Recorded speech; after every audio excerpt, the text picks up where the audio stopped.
Hi everyone, welcome back to Triathlon channel. It's been a little while since I last did a video, so I've been moving house, training for my A race, which is Ironman 70.3, which was on Sunday, just gone. It is now Wednesday when this video will go live, and I thought I'd finally get around to just doing a video, reviewing it, mainly because I'm off to World Champs, something that I've been working for the last 3 years.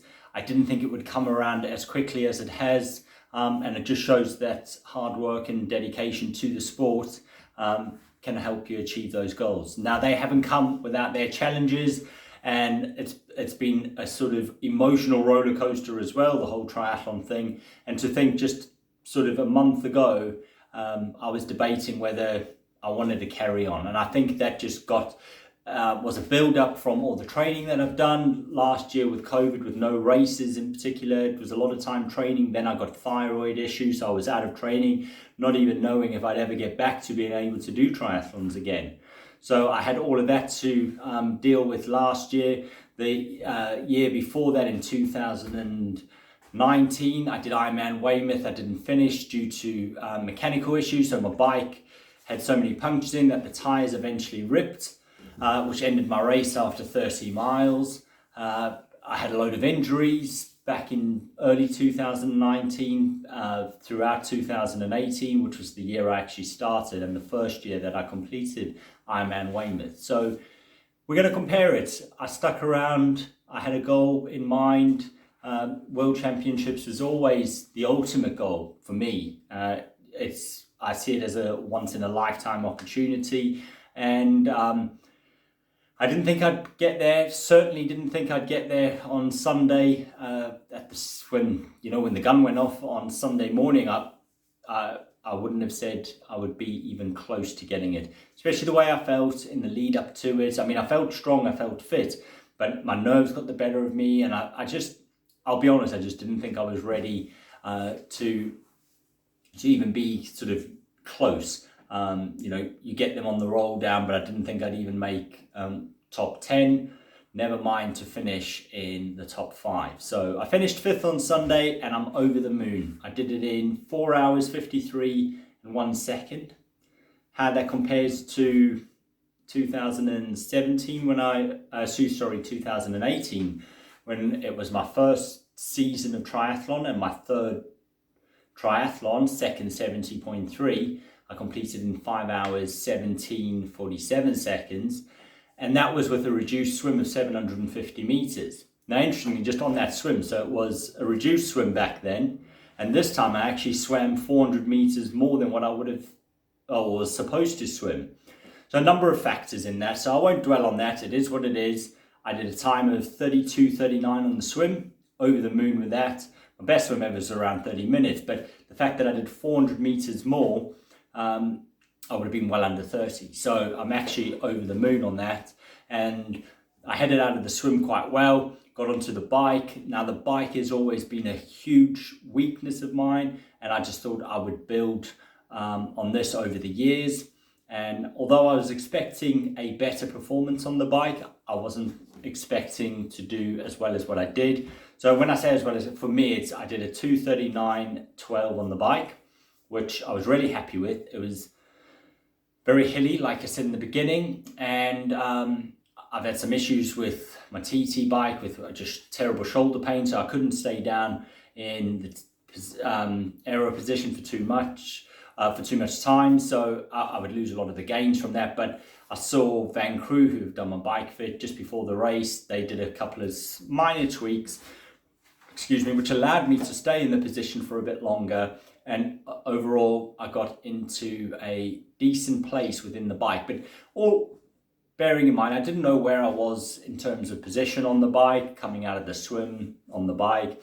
I just knew I was going to give it everything. That was the plan. Of everything on the day, the plan was bike as hard as you can.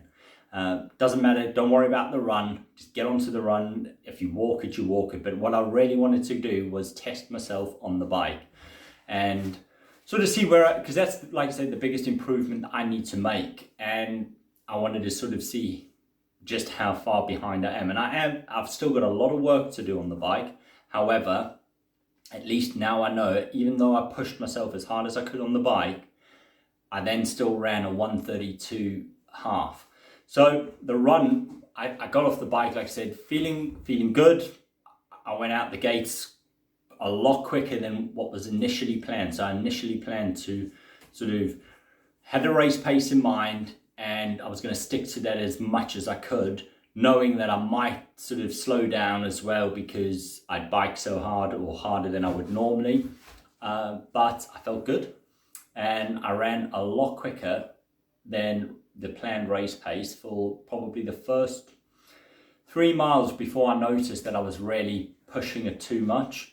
So I thought to myself, do I slow down or do I try and maintain the pace? And I eventually decided I'm going to slow down slightly, but still go below what race pace was planned at, and just see how long I could go for, which I did. And I got to sort of 10 miles and I was still tracking really well. And I did eventually slow down, but only just slightly above race pace. So the plan was 6-minute, 50-minute miles. And by the last 3 miles, I'd probably slowed down to just gone 7. So I was probably about 7:05, which for me was still, I was really happy with. And like I say, I came in at 1:32. It measured still slightly long on the run, but nothing major. I wouldn't say I would have got minutes back. So overall, really happy. There was nothing more I could have given on the run either. My son still joked with me because I've always said, you know, when I see people do sprint finishes, I say, well, they obviously didn't push hard enough on the run, because where do they get the energy from to do that?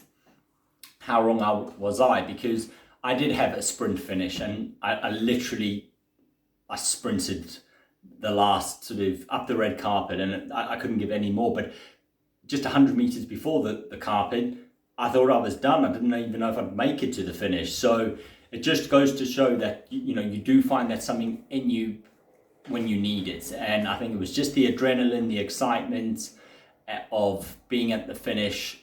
I did think someone was behind me as well. And by this stage, I'd looped around and my brother told me I was in 5th position. So I knew that if anyone passed me, potentially they could be my age group and I would drop down a position. So in the back of my head, the whole run, so he actually told me I was in 7th place on the first lap. Second lap, he said, you're now in 5th place. And I knew there was four slots for World Championships. So all I needed was for either to get into 4th place, assuming everyone was going to take their place, or know that potentially I just needed one person not to take their place, and I would get it on the roll down, which was brilliant. So I did. I'm off to Utah next year. Fingers crossed that they allow us into America. Looks like they are as it stands now, but we'll have to wait and see. So now I believe the real work starts, and I'm going to give everything I can. It's going to be a tough course. Having looked at the videos over World Champs this same weekend, it looks brutal. The weather can be brutal as well. So it's hot. So there were storms there. So there's a lot to prepare for. I'm going to take a couple. I've actually got London Marathon in 2 weeks. So I'm going to do that. And then I'm going to take a bit of time off, a couple of weeks, 2-3 weeks max, and then slowly start building up again, ready for Utah next year. So I'm going to be releasing some videos out over. I'll get a lot better on it and share tips as promised in the very beginning, and different things that I'm going to test out and share with you that hopefully helps. There's been a lot of things that I've trialed over the last few months. I've paid for, so they're not freebies, but I'll share them with you. And I believe there's quite a few things that have made a huge difference to my overall performance, but mainly about keeping injury free, which for me was always at the beginning of this, the sort of ultimate goal in helping people, because I know just how hard it is or frustrating when you are injured, but you want to race or you've got races booked. So it's all about staying injury free. So I'm going to read quite a few things, hopefully in the coming months and weeks, on how to help you. So thanks for watching. Thanks for everyone that has subscribed. I've got quite a few more subscribers, even though I haven't done videos recently. So thank you. I appreciate that, because that just helps boost it up and get it out to more people. And if you've got any questions, let me know.